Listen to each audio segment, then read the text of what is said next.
Welcome to the Kayak Bass Nation. Yeah. Welcome to the Kayak Bass Nation. Kayak Bass Nation. Hey. Welcome to the Kayak Bass Nation. Welcome to the Kayak Bass Nation. Welcome to the Kayak Bass Nation. Kayak Bass Nation is presented by Dugout Bait and Tackle. Go to dugoutfishing.com to find everything you need for your next kayak bass fishing tournament. Hope you enjoy the show. Jeff Malott, Lunch Money Lambert, Lego. Also sponsored by Revo Sunglasses. Go to revo.com, use code KBN25 to save 25% off your next order. Revo, best lenses on earth. Also sponsored by Western Sun Vodka. Go to westernsundistillery.com and use the bottle finder to find a bottle near you.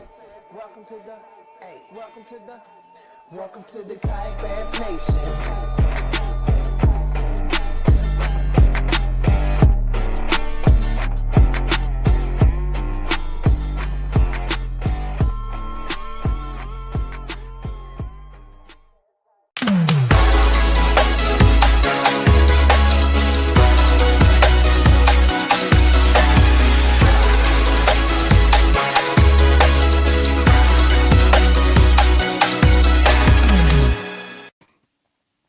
All right, what's up, everybody? Welcome to KBN Live. Ryan, you slid right in here under the radar. Hey, here we are. Oh man, we've got Drew. He's already here. We were talking for a little bit before you showed up, but he's ready to go. He's in the waiting room. We're excited to talk to him. Coming off a big win over on Grand Lake. First, just get into the weekend, man. How was your weekend? I know you made a run at an event over in Tennessee this weekend, didn't you? I got spanked up there on my little upper section of Chick, man. I thought I was going to slide in and do what I did last year on some smallmouth. They did not have quite the current I was looking for, so I had to scramble. I couldn't find fish till like noon, and my boy Joe Kurt, he stumbled up on where the smallmouth were spawning, and I think it was seriously like 15 or 20 minutes. He was throwing back 17 and a half, and I was like, shit. Oh, wow.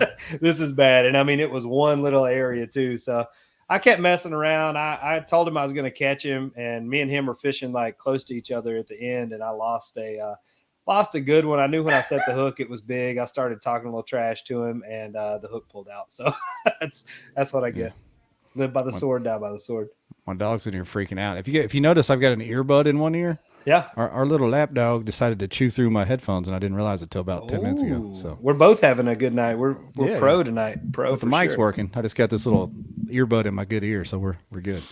Yeah, man, I fished the event Drew was in. I was in the Grand Lake event. Made a little run at it early in the rain. I was catching them on a jackhammer early and a spinnerbait, dude. Had four early, and then I made the brilliant decision to leave my little area where there were actually fish and go for like 2 miles fishing dead water. Came back later to no avail. But did you go more than 155 feet off the bank is what I want to know. I don't know. I tried to stay within 150 feet of the end of the docks, which I think was legal. If not, the law can come get me across the border. I don't know. Okay. All right. That's fair. Yeah, but I had a great day. Met some dudes there, and I only launched with one other guy. Got a guy named David Burt from Maryland that donated to the Save JT event, matter of fact. Oh, heck yeah. Yeah, launched with him, and we visited for a little bit before we took off because we couldn't launch till like an hour after daylight came up. So we visited in the rain there, talked about some things. He was talking about the JT event and some other stuff and his little live scope setup that he had. And then we talked at the end of the day. He actually live scoped up a 21 3/4 there right there by close to the ramp. So he caught a big in there towards the end of the day. He caught it on scope, no kidding? Yeah, he scoped it. Yeah, with the Mega Live. He's running the Humminbird. Really? That works? Yeah, it works. I asked him about it. I said, man, I've been on the fence. He said, man, the Mega Live is good. I swear it matches up to the Garmin. I said, well, I hadn't heard that, so I don't know. And then I also met Jim Baird, who follows the page and listens to the podcast. I never met Jim before. I wish I'd have got to visit with him some, but I was in the middle of scrambling in the last 30 minutes trying to get another keeper, and all I could muster was 11.75. Yeah, we were rooting for you, Jeff. We were rooting for you, man. That was a heartbreaker watching that one from the fence. But it was cool to see my homeboy Garrett Morgan hung on to that AOY lead with a 6th place finish, and then the Possum King slid in there got another blue trophy for himself. Well, dude, I mean, that's the crazy thing is we're all in the same little group chat or whatever. We didn't hear nothing from Mark all day, and then I just look and see a post of him holding another trophy, and I was like, well, all right then.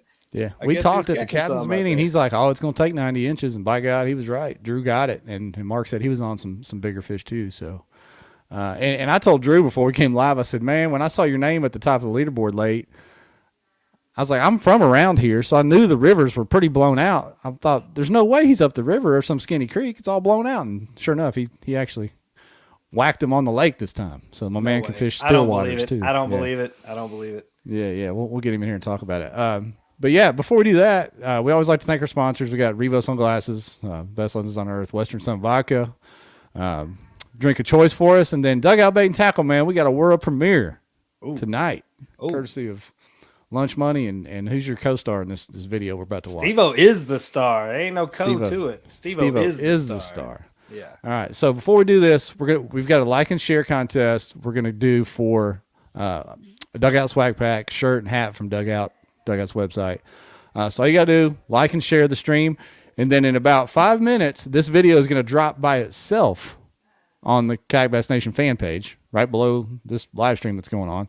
All you have to do there is share that video around. And then we'll pick a winner after the show's over. I'll go back and Let's look. get some eyeballs on this thing. We put some time into this one, believe it or not. So like and share the stream and share that video separately when it drops here in about 5 minutes. But so I'm going to share the screen. I'm going to watch the comments to make sure people can hear and see this okay. But here we go. World premiere. Dun, dun, dun. Ryan Lambert Productions. Here we go. Dun, dun, dun.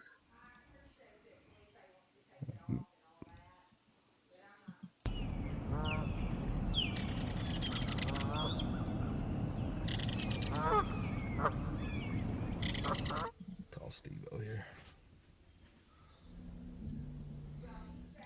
Hey man, I've been thinking, I got this tricked out kayak. I'm gonna have to have a high-end trailer to go with it, man. It's time to upgrade.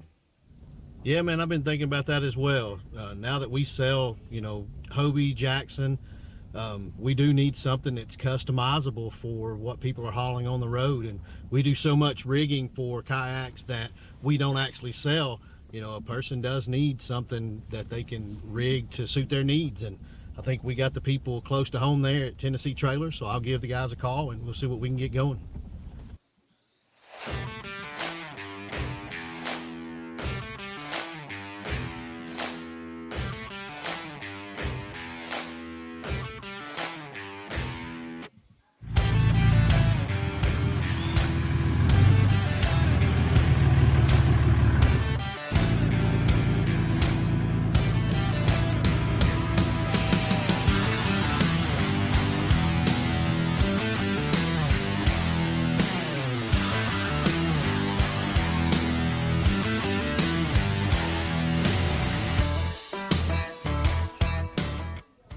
Hey everybody, I'm Steve Owens with Dugout Bait and Tackle. I want to talk to you today about something we've come up with partners at Tennessee Trailers. We had a need for a trailer for our customer base, and what we started out with was the base model.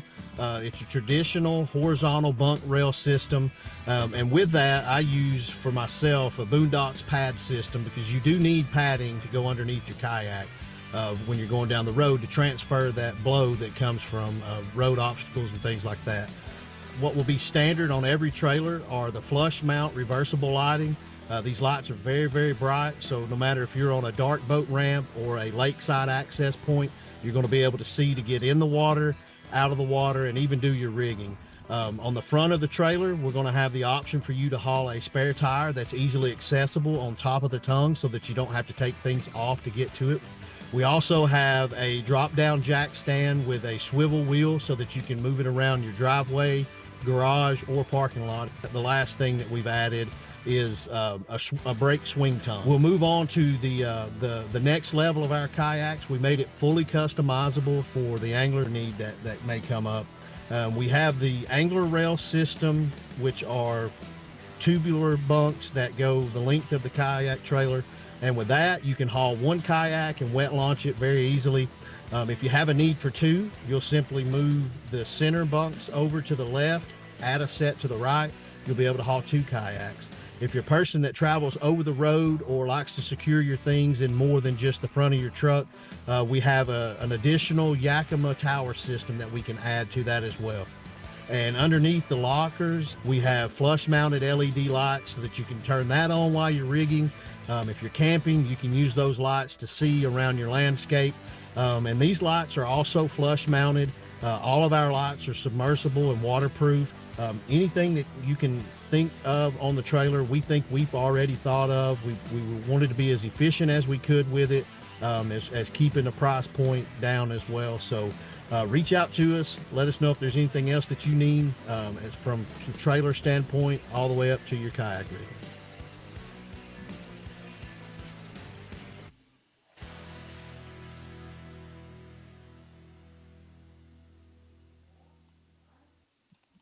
Boom. There we go, man. Yeah. Nicely done. That's it, boy. That's it. Nicely done. Seen it here first. Tell us a little bit about that, man. What went into that? Man, honestly, we had kind of a need for trailers there at the dugout. Some folks threw the weight around a little bit, and we were looking for some high-end trailers to haul some boats out of there. And I mean, Jamie sells a ton of boats, and it's not a lot of good if you're selling boats and don't have a trailer to put them on. So we had worked with Tennessee. I still pull the same Tennessee trailer I had them build me 3 years ago. We had the relationship with them. We called them up, told them what we wanted, what we were looking for, likes and dislikes, what you could do better. And, that's what popped out. So we tested them out pretty good. Like I was telling Marshall earlier, I bounced a kayak off the ramp. My bunks are carpeted on the trailer I have now, and I pulled out real quick without strapping that boat down and bounced the old PA off the ramp Saturday afternoon. So been tested, tried and true. Todd Patrick is asking if Lucas Oil comes with his.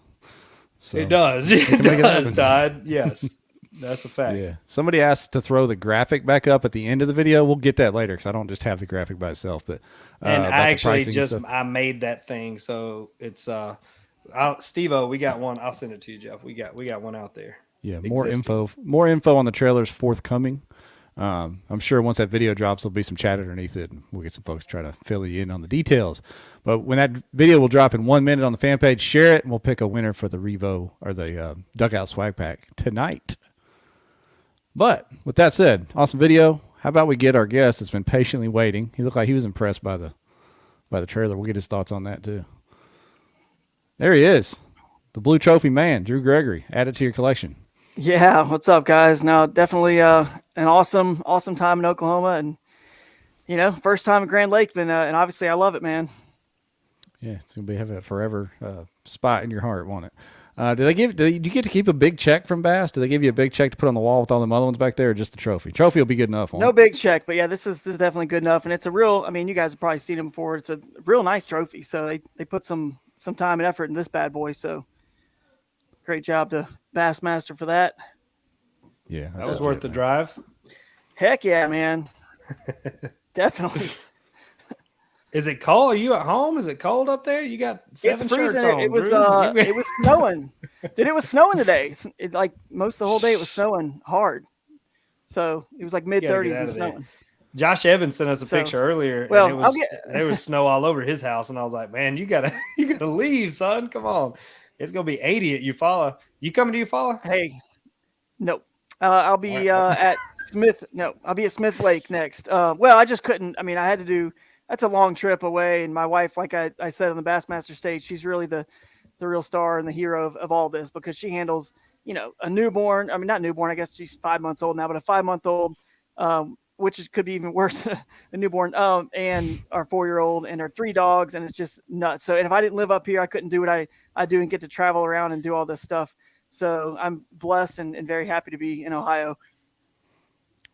Heck yeah. Ohio. I moved away from Ohio, and everybody's moving to Ohio. It's crazy. Yeah. Which funny story about that, man. I looked this morning. I got a link from some guys at Crescent that I was in the Canton newspaper picked up the Bassmaster article because the Bassmaster guy who had, I think, what was his name? Chris. I can't remember. Who called me up and did the interview right after I won. He was asking me where I was from. What should I put? I said, just put, Kent, Ohio, Kent, Kent State University. And I mentioned it's between like Canton and Cleveland, but I figured most people maybe have heard of Kent. Just use that, And I think he misheard Canton. And I guess somehow it got confused. So he put Canton. I'm a Canton native, which really I'm native to the southeast of Georgia, where I grew up and lived in the southeast my whole life. Anyway, he puts in the Bassmaster article Canton native, and he's cool. I called him up and told him or texted him, and he said, "Oh, we'll get it fixed on Monday morning. We're going to get it fixed because it's Easter on Sunday. No worries." And it's amazing what the internet can do, man. I mean, the people from Canton, that city, they must have some Google alert for their town, and they have this article in the newspaper on the website. Canton native wins Bassmaster title, and it's just like, I'm like, I don't live in Canton, and I'm not a native, not even a native of Ohio, but I do reside here now. So it was funny, but apparently they think that the hometown guy is a champ, I guess. Did LeBron James give you a shout? Famous, man. Did LeBron give you a shout out, dude? No shout out from the hometown kid, LeBron. Should have, man. Yeah. Should have bought a little in elementary school, named it. Come on, LeBron. Yeah, he's not in the playoffs, so he's got stuff to do. But anyway, we'll go back. That's right. Is Ohio dominating the national tournament scene right now? Could be. Siddiqui, you got Todd Patrick took a trophy home up there, and Yep, Matt Ball, Ohio guy, crushes. Who else is up here? I'm missing a big one. Where's Smitty at? Yeah, Smitty up there. Some good. Jay Wallen basically is from Ohio. Another really good one. Yeah. Somebody in the comments help us out. Jay's pretty much Ohio. Yeah.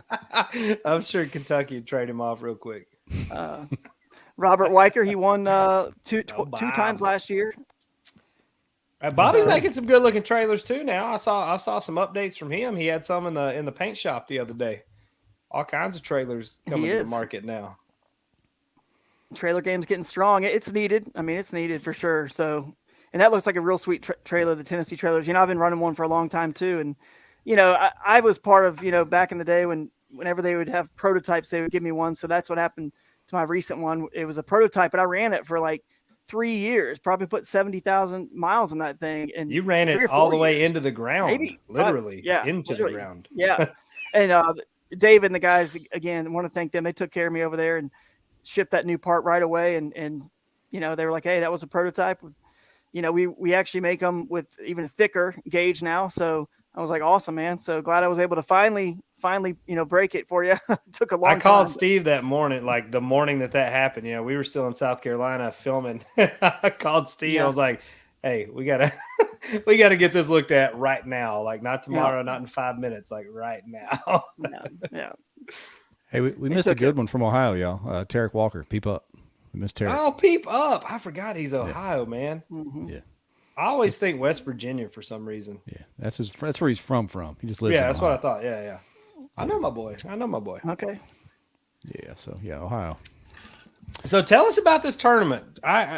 Jeff's spreading the rumor that you lake fished on accident. Dude, on purpose. I don't know which one it was, but yeah, I don't either, man. I'm kind of laughing. It's like if there was some sort of clue board game for kayak fishing, you would never have picked like Drew Gregory in the lake with a jig with fluorocarbon. Like it would have never been like what did it. You'd have been laughed off, out of the room there. But that's what happened. And I did explore the rivers. And Jeff, we can get into my whole pre-fishing thing. I know some people find that interesting in the way I dissect the fishery, but I explored all of it. And actually that's kind of where even I should begin. It's like I go into a new body of water, obviously do a ton of Google map research, every bit of research I can. I knew coming into the tournament, even how much was winning the local tournaments, how much weight. And of course we can equate that to inches. And most of the tournaments were won with about 20 to 23 pounds. So I knew before I got there, I said, well, then you need 95 inches to win this thing. But then once I caught some fish pre-fishing, I saw how stocky they were and how short and just fat. And I said, oh, okay, those weights, you need 90 inches to win this thing. That was basically what it was equating to. So anyway, I dissected all. I get as much information as I can, tons of map study, just research on the fishery. And then because it's just even when I get there, it's all about gathering tons of information so that you can on tournament day have all that information, and then you essentially have to fish the moment on tournament day, given all the information you gathered. So it rained pretty heavily in some of the rivers, and I tried them.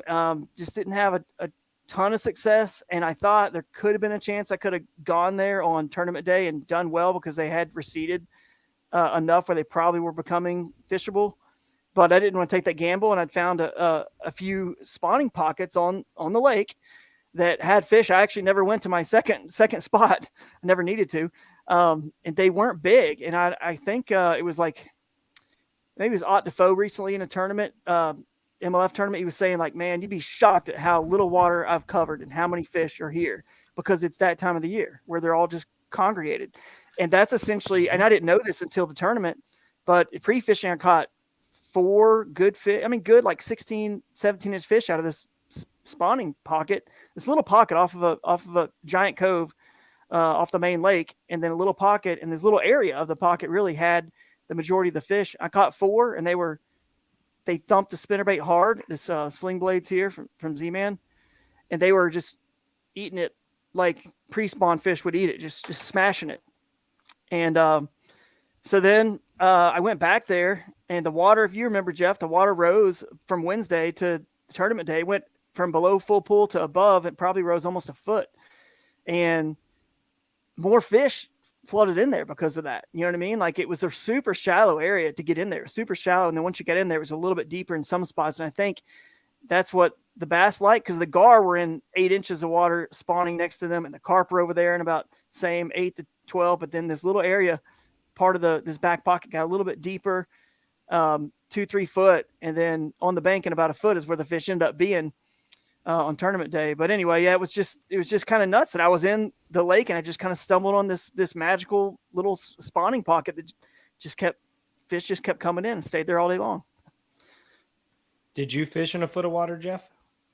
No. Well, I shouldn't say that. I caught them in a foot of water because I was burning the bank with a spinnerbait, just like Drew early when it was raining, and we talked about that before we went live, Drew. I had that going there for a minute. The problem with me, and we'll get into what you did on tournament day, is I stuck with it way too long and kind of abandoned my area trying to force it to work, and that was a fatal blow. But yeah. Yeah. Who loaned you a jig is my biggest question. Z-Man's loaned me a few jigs over the years. I mean, I know they make them, but I mean, we filmed that commercial out there on Santee, and Drew did not have anything that he was throwing that moved less than 95 miles an hour. Like, he's burning frogs, burning chatter, but just burning. Yeah. And the bite was a slow kind of, I mean, it was a boring ass Cinco bite. Drew don't care. Yeah, so he's just out there freaking slinging, turning, and burning. So I assumed that's what you would be doing in this one too. I'm very shocked that you were doing it, man. And I'm going to, when we get into tournament day, I can explain why and how that all happened and what made my decision to change from the spinnerbait. Cause it's pretty interesting. And literally it's what I said. I gathered so much information that I had enough of it and then took all my experience from, just however many years I've fished. Right. And I was able to just kind of start putting it together, because you can't burn up a spot for a 1-day tournament or 2-day pre-fishing. You just can't beat somewhere up that's so small. You know what I mean? You know what I mean? So you have to just fish the moment on tournament day and just just be able to use your experience and make good decisions on tournament day. That's kind of what it comes down to. You said you compiled all this research, so you had to stumble across the fact that a lot of tournaments are won throwing a little brown jig behind docks on Grand Lake, right? Well, what's funny is I actually didn't know that, because I didn't really read too much about what they were won on, because I just kind of, like Ryan said, I'm so locked into my thing, what I like to do. And it's once, I put my hand in the water and I feel it. Okay, it's 60 degrees. It's in that range. I'm like, all right. Or take my little meat thermometer. Put your hand in the water and feel it. Yeah. That's about all I do, man. And I have a little digital thermometer I'll stick in the water. It's a little meat thermometer. And I'm like, but I don't really care. Like a little baby. I don't really care. Drew's got the little baby elephant rectal thermometer, just sticks in the water. He's like, all right, let's go. 59 and a half degrees. No, I got this one that from Walmart. You can change the settings on it, beef, chicken. And there's a setting that says fish. I just always click to fish and I just stick it in the water. Here we go. But anyway, it was warm enough, and that's all I cared about. Once it's warm enough for moving baits, that's what I like to stick to. But I didn't know that. But the funniest story of all, Jeff, is this, man. So by the way, I listened to a lot of podcasts on the way. I had a long drive, 14 hours. And I listened to some of the Kayak Bass radio that you're doing. Oh yeah. You like good that, man? stuff. I liked it. Yeah. Good job there with cool. Josh Booth, and shout out to those guys. And that's a cool little thing you're doing. But anyway, I was listening to. I went back because we were fishing, I think, on Harris Chain, Bassmaster Harris Chain, or somewhere. I was fishing a tournament when Redcrest was going on that championship day, so I actually didn't get a chance to watch it. And then all of a sudden, I'm listening to Bass University, and I'm listening to Bobby Lane talk about how it all started warming up in their tournament. That last day, it got really warm, and the fish pushed hard to the bank, and he pulled out a green pumpkin jig with a trailer on it. Here's my Z-Man one that did the damage. And guess what? Lo and behold, green pumpkin. I can't do a good job holding that up there for you. And I'm wearing like a green shirt, so that's not helping. But it's the cross size. We'll throw you up on the big there screen. You go. There you Look go. at you. Oh, there's my nice thumb that got smashed in the door. Holy Or crap. my fingernail. So that's disgusting. But anyway, yeah, I got smashed in the car door. But so sorry. But That's that's the big crawl there. That's the big one. Yeah. So, and this is actually a 1/2 ounce. I was throwing a 3/8. But what's funny is, and he said, I just started throwing a green pumpkin jig in a foot of water or less. And I just started laughing. I was like, man, that's so cool that like I figured that out without knowing that on my own, knowing what he wanted on. I know he had a dramatic finish and I didn't pay attention to what the bait was. And it was basically the exact same setup, with a trailer like that. And I didn't dip the claws in chartreuse like he said, and they were in basically a foot of water or less, exact same thing. And I know there was a lot of some cold weather that came in after Redcrest. And I feel like this is almost a reproduction of what happened, like a second wave that sort of moved up and they were doing exactly what Bobby Lane was catching them. I'll tell you this, Drew. I live about an hour and a half from there, and I went to pre-fish to scout around. I think it was just a few days after Redcrest, right after that had happened. And it was actually a nice sunny day and warm-ish for once, pre-fishing. And what I thought from then until the tournament is they would make a move, like they'd move back in the pockets or whatever where I was fishing. And lo and behold, 2.5 weeks later, I show up and the water temp was exactly the same as it was 2.5 weeks ago. So I don't know if it was those cold fronts that came through, but it stayed 57-ish, 58. I thought it'd be up in the lower 60s 2 weeks later, but it was not. So yep. Do you finesse fish often in the spring, Drew? Do you slow down and flip creature baits or anything, or was this just brand new baby ever out here? I mean, back in the day, I did a lot more with the jig, a lot, and I probably should put my hand a little bit more. But man, when you just have so much success with covering water, typically moving baits, buzz bait, spinner bait, chatter bait, like I'm kind of known for. It's just hard to like stop that. And honestly, it's a area I need to work on, trying to figure out the signs when it's just not going to work. Because my theory is most of the time when the bite dies, it's dying for everybody in every technique. It's not like it, you know what I'm saying? Like, it's not like it just, they're off the moving baits and now they're going to hit a Ned rig all the rest of the day. It's like, I think it's just tough for everybody. So I feel like if I'm covering more water, hitting more targets, I'm going to eventually trick one to like ambush. You know what I mean? So that's still my strategy. Even when it gets tough, I'm like, now I'm just going to go faster. Cause eventually I'm going to go cross a fish and force them to ambush where everyone else is trying to convince them to bite, moving super slow. And if they're not biting, if you're going slow, boy, your bait's going past, less fish. And I would rather be going past more fish. So I get it. But anyway, man. But I got up on tailwaters, man, Saturday. Yep. Below Watts Bar Dam, smallmouth country, throwing swim baits, spinner baits, chatter baits, not a sniff. I mean, not one single sniff. Dude that won it, Ned rig. Yeah, what I finally caught all mine on, I used that EWG Ned head and B-Lat's new shaky head worm. I put it on the EWG Ned and started killing them at noon. But I had wasted 5 hours of the tournament trying to figure that out. Same place, same water. Yeah, different we were area. we were 120 yards from each other. But I mean, like where you were throwing the moving baits, you were throwing. No, dude, I covered 6 miles. Like I started literally at the dam and went all the way down. Yeah. When I got to the bottom, then I was finally like, all right, stubborn, like you hadn't caught anything. Switch to finesse and fish your way back up. Yeah, interesting. Yeah, I mean, I just wonder if you throw that Ned back up there, some of the spots that in your current seams and stuff that you'd found, if they would have bit that or if they just weren't there, I don't know. He caught him right outside of the. I mean, I saw like where he won the thing was at the first eddy down, and they were moving up to spawn right there. So it was pretty predictable, but it hurt, stung a little bit. Yeah, for sure. We got Mr. Lowry in the comments talking about the Smalley lesson you gave him, Ryan. Dude, I taught old boy some things on some brownfish. We got out there and wrecked them. It was I wrecked them. I was afraid Dill wasn't gonna wreck them. He waited till about 9 o'clock at night. I had to get a flashlight out to let Dill freaking net his fish. It was getting late out there. And I think we could go down a whole another rabbit hole about what you introduced him to at the Aaron Lewis's birthday party, but we'll save that for another day. We're gonna skip on that one. We're gonna skip on that one. But yeah, man. So you told us about pre-fishing, Drew. Tell us, what you ran into come tournament morning once you got out there. Yeah, so I got out there and I was nervous like everybody is before a tournament because our bass boat's going to be there. Has anyone else found this little pocket that's got them and they're kind of moving in other kayak anglers in the tournament or bass boats, and I was super nervous. So I had and the cool thing is, like I said, man, I had so much information. I was watching the water levels rising. I was watching the rivers and the color and everything changing in different parts of the lake. And I had a good game plan. I had a spot A that was where I went first and obviously eventually never left. And then a spot B that was a very similar small pocket that it was a little bit bigger, but it could have been even better because I caught them there pre-fishing too. But I thought it was one that was a little bit more, I don't know if I would say like, wasn't like a little secret, but I think it was just harder for people to find it, the second one. So I thought, well, if they found any one of these spots, it's probably this first one. So I'm going to go there first. And then I might go hit the second one. If I need to move, go at the second spot. And then I had my third option was then, if nothing else, I'm going to leave both those spots and go to the river. Just go wing it in the river because I felt like it had come down enough where I could probably figure something out on the fly.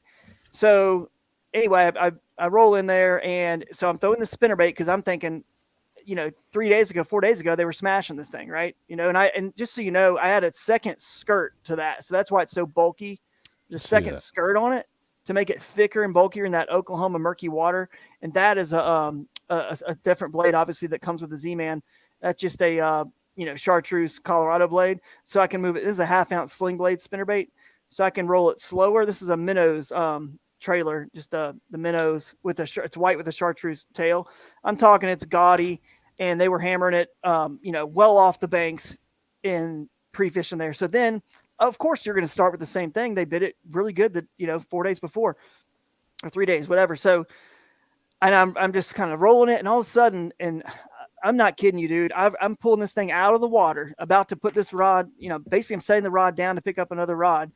And I'm pulling it out of the water, and I've got 6 inches of line left, like this much line. And this fish comes up, a 16 3/4 comes up and just real slowly. I just saw it, and she goes, whoop, and I just lifted her up and just put her right in the boat. I mean, there was no fight. She broke the line. She was so green. She just thrashed and had so much. There's 6 inches. She breaks the line, and I just cover up on her. And I was like, that was crazy. I was like, that's the kind of stuff that happens. Loose ball. Yeah, exactly. I got another story about that later in the same turn, but it was nuts because she just comes right in, and I'm like, that's the kind of stuff that happens when you win tournaments, like crazy stuff like that. So like when I won on Lake Dardanelle, the whopper plopper falls out of this teeny fish's mouth, and it lands right by this root ball, and a 21-incher smashes it. I'm like, if that little fish never got, didn't throw the whopper plopper, I don't catch that big one, I don't win the tournament. Eric Sadiki's the winner, so what a shame. We tied. Yeah. So anyway, crazy stuff like that tends to happen when you win. It just all goes your way. So that was and I saw that fish move really slow and come up and just barely slurp it in. I said, that was not the same, like just train wrecking pre-fishing, but I still kept throwing it because I got bit on it. And as I worked my way around this little area, another fish hits it with like almost the same thing, like 4 or 5 foot of line. I'm almost done with the cast and just slurped it in real slow. I said, man, like that's weird. So, and it still hadn't clicked yet. I got out of that little area and kind of fished some new water, just because I wanted to let it rest a little bit, fish some new water, let it warm up. And I caught another couple small ones on a spinnerbait, but I was like, man, something's not the same, but the water come up a lot. And so I just decided at one point there was a really, really nice tree, this bushy kind of tree, but it was like a beaver had gnawed off several. Well, it wasn't a bush. It was more like a willow tree, but the beaver had gnawed off several of the main trunks of it. So it was just a little bit of a broccoli sprout cluster over there. And you couldn't cover it good with a spinnerbait or a chatterbait. You just couldn't fish it effectively because you throw it over there and you kind of have to work it over that stuff too quick. And I thought, man, let me just toss a jig in there. So I kind of tossed that cross-size jig in there that I just happened to bring at the last minute. I'm throwing it on a 7-foot 4 medium heavy Omen 13 fishing Omen rod, and like 17-pound Sunline sniper fluorocarbon, and I just flipped it in there, and all of a sudden it just thump and it just starts swimming out, and I was like, whoa, and I just set the hook like crazy, and it was 18 something, right? Fat 18 point something. What So one of yeah, these. one of those. I didn't think it's that. Probably the other 18 and a quarter. It's I don't know, one of those probably. But it was a nice soft fish. Man, I'm getting reverb. You guys hearing that? No. Yeah, I'm hearing it. Like the echo. I wonder if it's because that screen was up. Maybe. How about now? Is it? Yeah. Yeah, that's it. But anyway, the it just smashed that jig and just took off and just was running away with it. So I was like, okay, and it was fat, pre-spawn. I said maybe there's something to this jig thing. So I went back into my main little pocket area that I've been getting the bites and pre-fishing, and went down the bank, and I was just like, well, I'm just gonna throw super shallow, and I skipped underneath a buckbrush, the trunk of 3 little buckbrush bushes. I'm talking 8-10 inches of water, and all of a sudden it was like thump, and my line starts going out to the middle again, and I was like, whoa, set the hook, and she just came up right in the boat. Hardly any line was out, and flipped in the boat. And at this point I've got a limit now. I've got that 18. I've got those 2 16 3/4 that hit the spinnerbait, like sluggishly, and 2 little small ones. So I got a limit, but just not a good. I need to get rid of, 2 fish especially.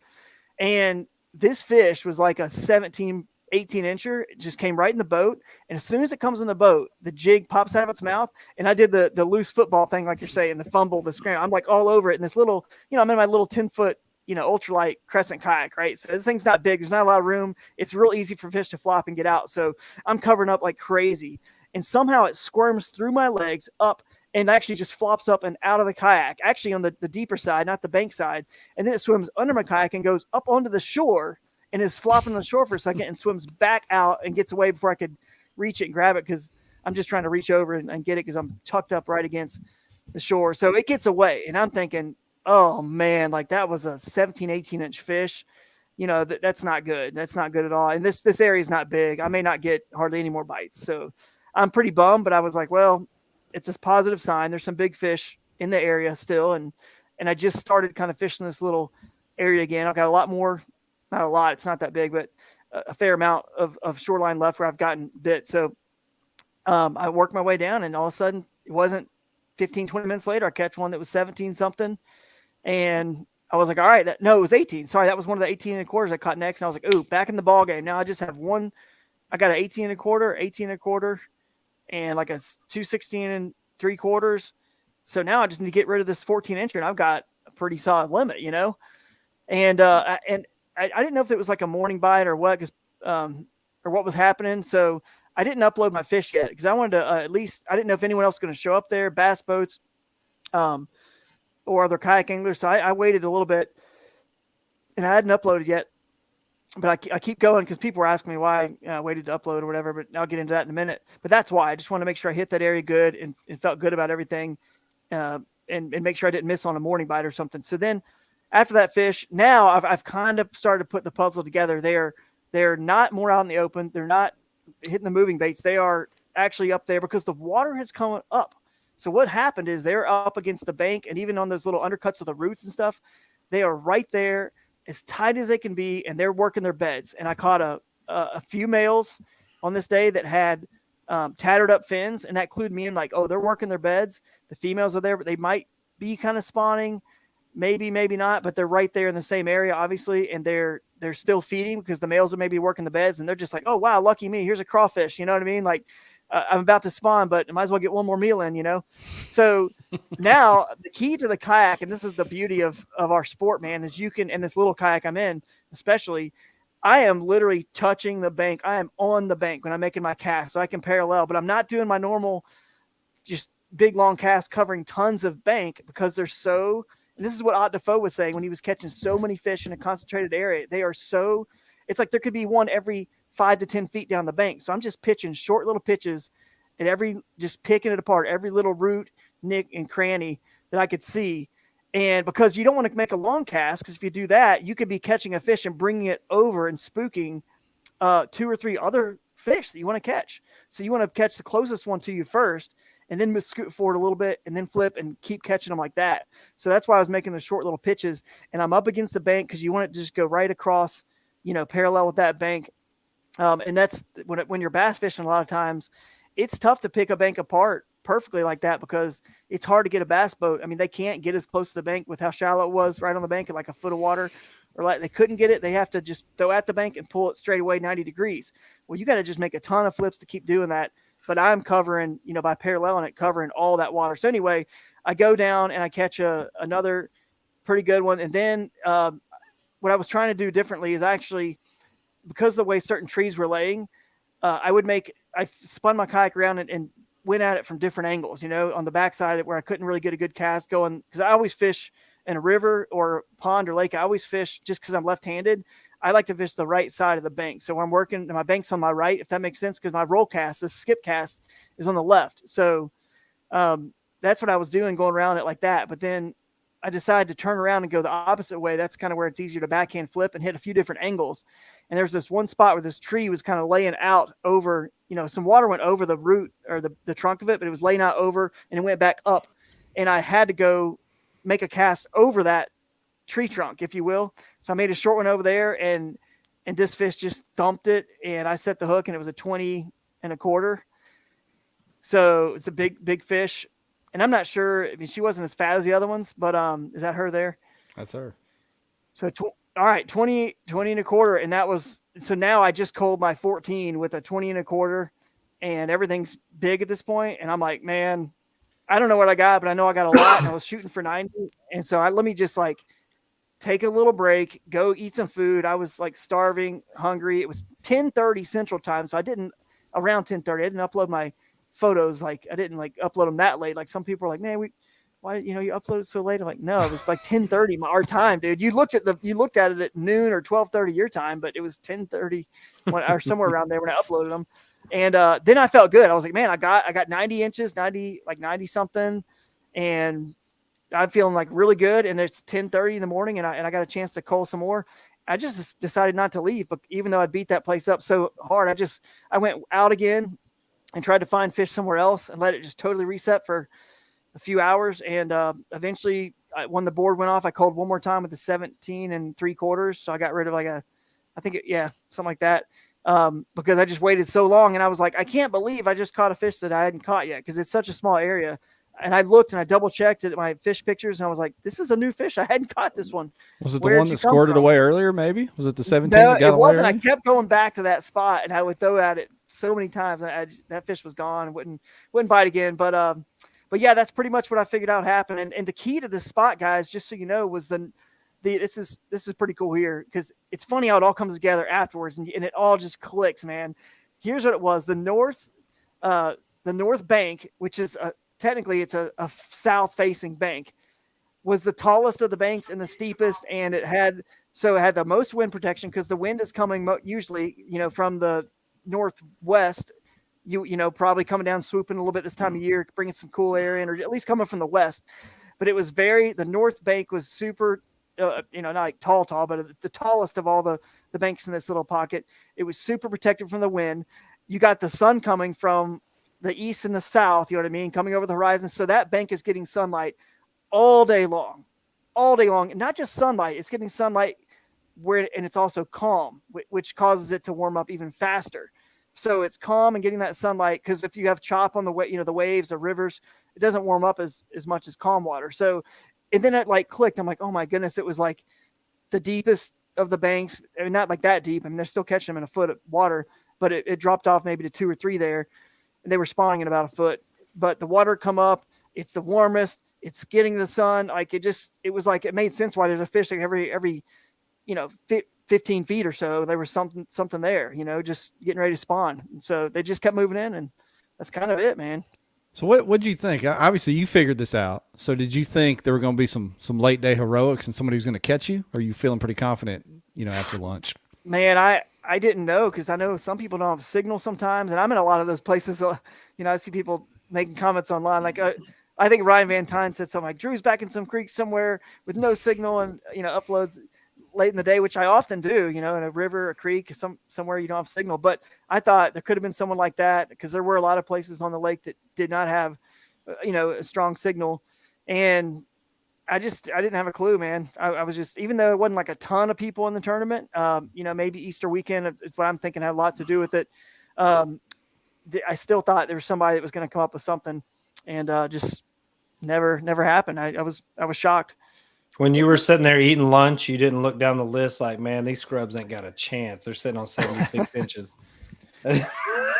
No, I mean, I was just like, I felt good. You know what I mean? I definitely felt good, but I felt good before, man. Like in the, Bassmaster Championship on Possum Kingdom, I had like 94 inches on day one, and everyone thought if you were in the upper 80s, you were going to do good in that tournament. And all of a sudden, everyone comes out, the Possum King and Mark and Joe McElroy, Brad Case, everyone's just smashing them. And on day two, I crushed them again, and I was like, man, they crushed them again. Like I've had tournaments that I've lost where I just couldn't believe, like people. I always felt I needed to call one more time to get up that 91.5 to really, really feel good. And, I'm just fortunate I did. And I can talk about the jig a little bit too, because there's something I want to mention about this jig that made the difference as well. Yeah, we can get into that. I was gonna say it's a little bit different when you don't lose a tournament, you just get beat, but you were on them, as opposed to just straight up losing the tournament because you made knucklehead decisions or whatever. So. Sometimes that happens. That's true. That is true. I've made plenty of those. And I wanted to mention to Ryan, I don't know if he noticed this, but the dude that won Big Bass for the event was from Chattanooga, Tennessee, man. Who? No way. Keith Shadwick. Shut up. Shadwick had Big Bass? He had a 22 3/4. You're kidding That's me. a big one. Yeah. You're I'd like to find out from him. So we're going, so the turkey hunt we auctioned off for the Save JT tournament, it's on Shadwick's lease in Kentucky, and I'm doing that hunt next week. It's funny you say that. I've been talking to him all day. Congrats, Keith. Good job. He was out there at Big Fish Barnett, I'm pretty sure. Robert Barnett, another Chattanooga local that always catches giants. Yeah, that's the only fish he registered in the tournament, but it was a 22 3/4. That's the one that counts right there. Good on you, Mr. Keith. Yeah. I mean, I wonder how much that weighed. Yeah, I don't know. It depends who you ask. Some people got like 21-inch fish that are 10-pounders. Some people got 23-inch fish that are 7. So it depends. Yeah, it was a thick They one. were stout, dude. That's got a belly there. Yeah, she had a belly. He's got that old gut mashed up there. He's giving her a free colon exam with that thumb. I'd say 7, 7.5 is what I would guess on that. That's got a gut on it. Yeah, it was. Yeah. That's a good fish right there. The speaking of the weights, the one thing I thought was interesting too is I didn't realize there was a big bass boat tournament the 2 days prior on Thursday and Friday. And I guess I found out that's because the permit got pulled for us for the Wolf Creek landing, because every permit has to have a landing that's associated with it or something. So they couldn't do it on Saturday, Sunday because of the Bassmaster had the permit for that landing, even though we don't use it. But I looked at those results and, same thing, about 20 pounds. One day was the top weight, and then 23 another day on the second day. But other than that, everyone had, 19, or maybe 1 or 2 19s, and you're talking 300 boats. And then down from there, it was just 17, 16, and 14, whatever, a lot of smaller ones. So, and then I looked at my Tourney X, has that feature now where you can hover over it and it tells you your approximate weight. But that, I talked to Dwayne when we had that installed in Tourney X. We said, well, we could make an adjustment for spring, but we're just going to leave it as is. So there's no like pre-spawn adjustment. So I figured you could probably, that's a cool feature. So you can see it's like 17.5 pounds. So then I just figured if I adjust it for pre-spawn, you add like a pound and a half for 5 fish, you know what I mean? That's probably adds up to about a pound and a half higher. You're looking at like 19 pounds. And then I thought about it. I said, you know what? I had 2 16 3/4 that I didn't keep on my stringer, and I had a 17 and a 17. There's a chance, in other words, in a weight tournament, I would have kept the heaviest of those fish, 16 3/4. That one could have weighed more than my 17 or whatever. You know what I'm saying? Like of those 4 that were all very close there, 17 3/4 and 16 3/4, I would have kept the heaviest of the 2. So I thought, you know what? I probably had about 19 and a half, maybe 20 pounds, somewhere in there. So it's kind of interesting to see. Just kind of, I don't know. I like comparing, like, to see where I stacked up to what's happening in the fishery, and if it. Yeah, we do that all the time over here because on Beaver Lake, which is our home lake over here, they don't pull permits. They just let you have 3 bass boat tournaments and a kayak tournament on the same day. So people will look at the boat tournament and then try to sort of figure out where the kayak dude would have finished. And usually the top 2 or 3 always would have been in the top 10 of the boat tournament as well. Yep. You know? No, it's definitely cool. Why is Grand the way that it is? I don't know. I was Like, going to ask I Drew, mean, what's the logic on that? It's not just Grand. It's anything that the GRDA, which is kind of their version of the Corps for part of that state, the Grand River Dam Authority, any lake managed by them is under those rules. But I mean, what's the benefit of? I mean, I can't understand, like, their grand control aspect of it. What are they benefiting out I'm of? assuming that was written when it was like sealskin kayaks, crossing the main lake or something. That's shit. It's one of those things that has just never changed. You know what I mean? Yeah, From I mean, decades ago. It'd be interesting to see how many people actually didn't show up because of that. Because I feel like it had more to do with the Easter weekend and the Hobie BOS maybe have it, because you had to choose, really. I mean, it's hard to do a freaking Oklahoma and then all the way back to Alabama, and then I live in Ohio and other people live just similarly far away. It's tough, man. You got a family. I think it was tough scheduling, but I think, Yeah. I mean, if you look at where Grand is in relation, especially to like Texas guys, for instance, like they have huge numbers in Texas. Like there's a reason people didn't go to that one. And I think we established that when we had John on in the podcast when the schedule dropped. Like Grand, everybody was just kind of like, what? Like, did you mean, not that it's a bad fishing lake, but that it doesn't necessarily set up to be kayak friendly with the rules that they have in place on things. I think that was probably one of the bigger turnoffs on it. And I understand they're talking about safety, but I think Grand Lake would be an awesome place to host kayak tournaments regularly because there's tons of access points. In all the creeks. You don't have to access on the main lake. I mean, in every creek, there's a ramp somewhere, plus the river access and all the stuff they have. Dude, 100%. Yeah, it'd be a great That's why place. I love that. That's why I looked at this lake, and it's a funny story, man. I don't know if it's like a God thing or whatever. I told my wife, and it's weird. I don't say this, and I don't. You look at the schedule. And I said this somewhere on some podcast. Somebody asked me which tournament are you most excited about, and I said, man, I just have a feeling about Grand Lake. Never been there, but it looks a lot like Dardanelle when I look at it on a map. You got Ozark, clear creeks and streams coming in on half the lake. You got murky farmland, plains streams coming in on the other half. And I won on Dardanelle in the Hobie series, and something I just had a feeling. I looked at, like you said, Jeff. There's a ton of good access. I said, man, I just feel like I can do something to this event. I said, I feel like I'm just going to win this one. I don't know why. My dad's actually born. He was born in Oklahoma. He's from there originally. Then the Gregorys, his dad moved down to East Texas in that Sabine River area. Beaumont to work in the oil refineries. And I don't know, man, I just had this like feeling. I was like going back home, Oklahoma, to where my dad's from originally, the Gregory side of the family. And the way the lake looked, I just had this weird feeling, man. And it just happened to come together, but not at all how I thought. Yeah, and it was a small field, but it was still a strong field. You had Richie McMichael came down. Casey Reed made the trip from across the country. Brad came up. There were people from all over the place. Siddiqui was there. Mark King was there, Pendergraft. Garrett held on to his AOI lead. But the weird, like Ryan already said, like my club is an hour and a half from there. And we have 60, 70 people on the regular. And I think there's 5 people from my club in this thing. The Missouri club's huge. Only a few people came. None of the people from the Oklahoma club, really. There was very few that came. So I hated to see that because, I wanted a big turnout here locally. I hope they come back to the region at least, even if it's not to that lake. And Brent Wilson is in the comments. He's from over there, and he was one of the founders of the Oklahoma club. It said that used to be a great kayak lake, which leads me to believe maybe that is not an old rule. Maybe they changed that in the last decade or so. I don't know, but they need to fix it because kayak tournaments can obviously bring a lot of revenue to your city and your town if you'll open the doors and host them with reasonable rules and accommodations.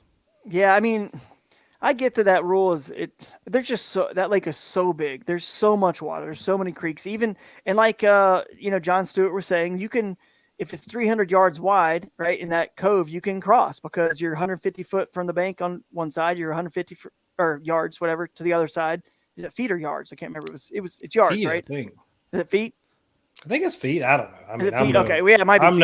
I'm no length expert by any means, but I think it's 100. Is that big? Feet. Is that big? But either way, No. like you could. There was such, like you said, Jeff. There's such good access. Okay, big deal. You can't cross right here. You can put your kayak back on the trailer, drive around, and there's gonna be another access right over there to get you to the other spot if you want to fish it. I mean, there was just so much water that was never even an issue, and all the fish are in a foot of water right now. They're not out there. So I don't know why people didn't enter. It's a great lake. It was a fun lake. Obviously, like, oh, well, you're saying that you didn't catch 60 some inches, but I mean, I had another spot I found that was just as good, like I said, and then another one too in the river. I didn't smash them, but I caught some fish, and I felt like there could have been winning fish there. I don't know, but I enjoyed it, and I don't think it was a lake overall, though. I mean, if you like, bass attendance has struggled, period, for the last couple of years, really. What do you think? What's your opinion? What can bass do to save it and turn it around and increase participation? Good question, Ryan. Here, everybody wants that. Everybody wants that. Here's what it is. Here's the other thing that I just realized is the issue with, forget Easter weekend, the 150 foot rule. Sorry, everybody. I talk fast. I know. I see the comments. I get it. It's all right. Just maybe I'll slow down one of these days. We can get a lot done in an hour. If this is your first time hearing Drew, this is Drew. I'm pumped. I'm motivated. Like I'm go. So, and that's why it's a shock to everyone that I'm fishing a jig and not slinging moving baits constantly, right? So, anyway, what was the? Oh, here's the answer. So, I think when you have only 5 events, okay, Hobie gives you a lot of chances, and because they have so many chances, they're spread out. This country's big, and they obviously aren't even on the West Coast with Hobie, and it's still big, just the section of the country they're dealing with. So, but to give 9 events like Hobie does, I think it's 9, and the TOC is 10, right? So when you have 9, you have an event that no matter where you live as a kayak angler, you can hit 3 of them without driving an insane long distance. I maybe for one of them you might have to drive far, but you can at least get to 3 that easy, right? Like, but then with bass, the AOI, you got 5 events, and so there's not an event in every sort of quadrant that's really like a bass centric part of the country. So those people that love bass fishing, they're gonna have to drive and they make you count 4. Like, you only drop once, so you got to fish 4. So now you got to drive a long distance for 4. And if you have one in your backyard, AOI, then. right? But that's what wouldn't fewer events drive the numbers up? I don't think that a lot of people in Hobie are chasing the AOI title. I think there's probably, no offense to most of our sport, there's probably 25 people that have a shot at AOI in Hobie, realistically speaking. I don't know that the AOI is the motivating factor. I think, it's a TOC though. TOC, that goes by the AOI. It goes by AOI points, right? Which only count a certain number of events. But like bass qualifying the champion, and this is another point, I think the championship structure may be something that's motivating people, because there wasn't a huge turnout for the classic on the classic stage. There wasn't a huge turnout for that tournament. So I'm saying, as an organization, what can they do to kind of put it on a pedestal and really drive people to be hungry for that experience? Well, I'll tell you what they can do, and they've done it for me already.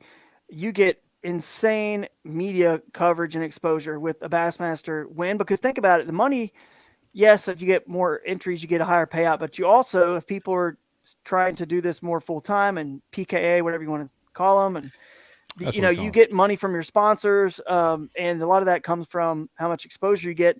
I mean, I'm going to be on Bassmaster Radio. I'm going to be on Basscast. Like, I'm getting a lot of calls to be, and inquiries to be on these podcasts, and that brings a lot of value, to my sponsors. And so I think they give you. And I was on the website right away, and they promote it really good and they've got obviously a big following. So that's one thing. But like you said, the AOI, it's not just the AOI, it's that the AOI point system is how you get into these championships. So for Hobie, it's 3, not 4. They have more events, so it's easier for people to get to 3, and it's just harder for someone to get to 4 bass, based on that. But it also, that's how they get their champions as well. The championship is the AOI standings this year, other than if you're in the top 10% at each event. So I feel like it's just hard. They just need a few more events. I'd love to see some 2-day events, all of them be 2-day. Yeah, I threw this up from Luke. He said, and Luke is one of the hammers from Oklahoma, TOC qualifier from last year, would have been favored in this event if he'd been in it, I think, or one of the favorites.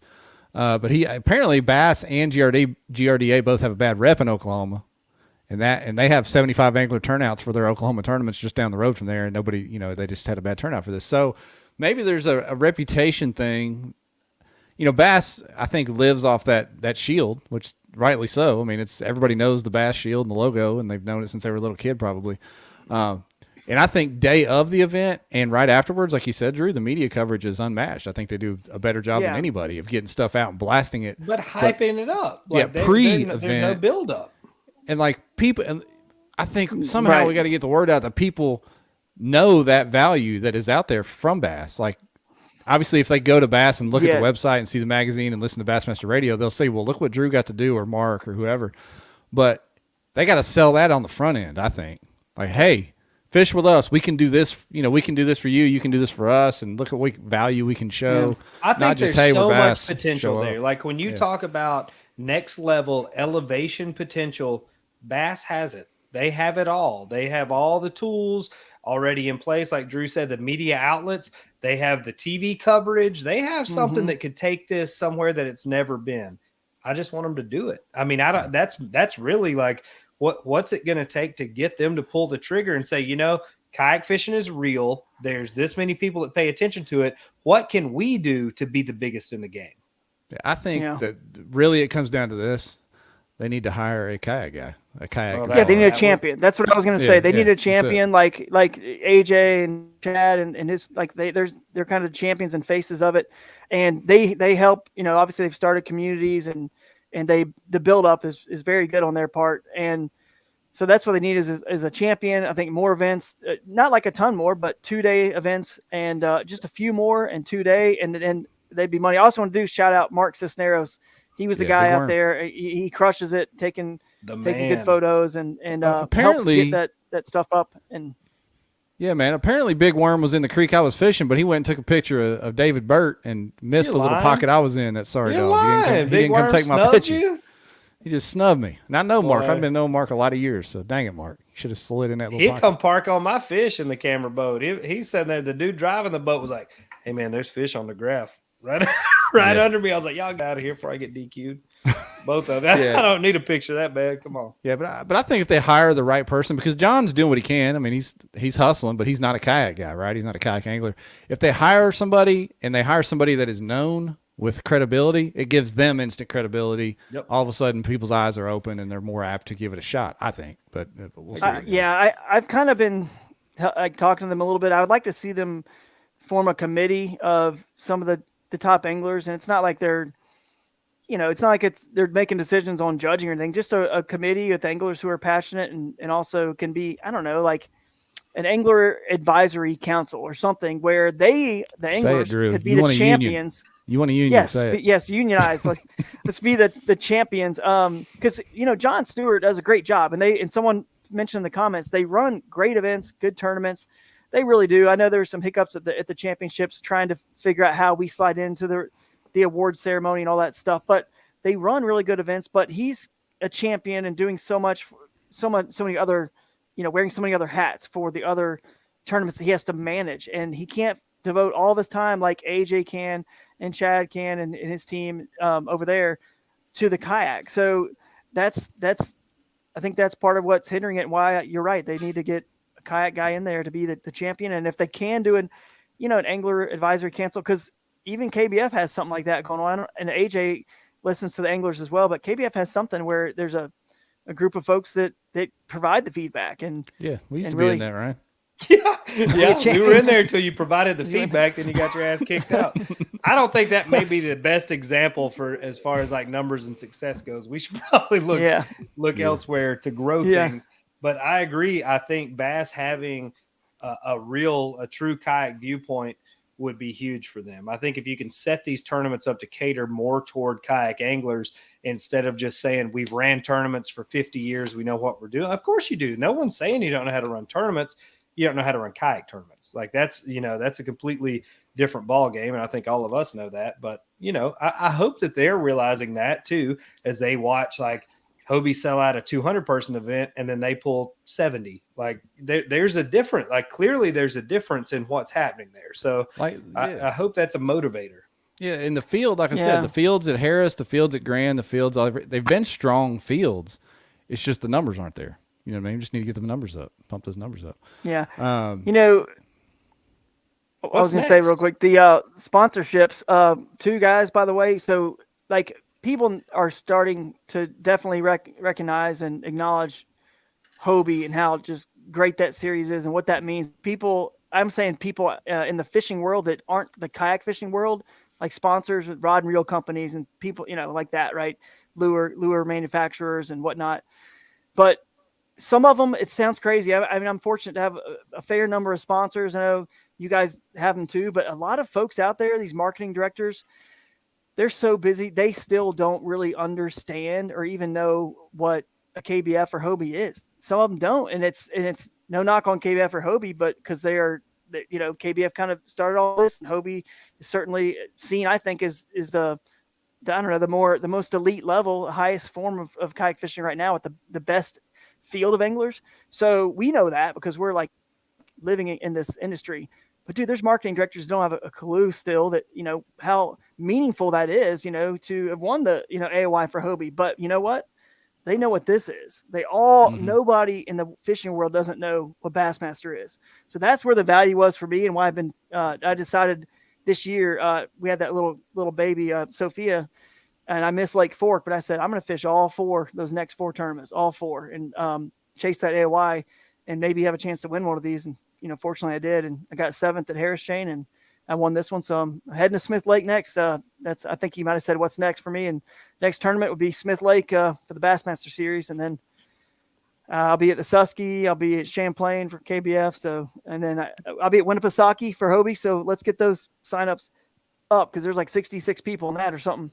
Yeah, and we need to get that sucker. You know what's funny about that, Drew, is a year ago, if we had 66 people this early for a tournament in July, people would have been like, amazing, that's amazing, look at that. Thrilled. Everybody's freaked out that it's low. That's true. And it's funny you talk about the credibility with that Bassmaster logo there. I've been talking to my buddy Garrett, who's leading AOI, and he's kind of abandoning a lot of the other stuff and trying to focus on this because regardless of field size, regardless of whatever, he knows if he can pull off that Bassmaster AOY, the street cred that comes with that, with sponsors, even if they don't know about kayak fishing in particular, if he says, hey, I'm Bassmaster Kayak AOY, that has a lot of weight in spite of any of the struggles they may have yet. So they like Ryan said, the sky's the limit for them if they can just get the right people running the show.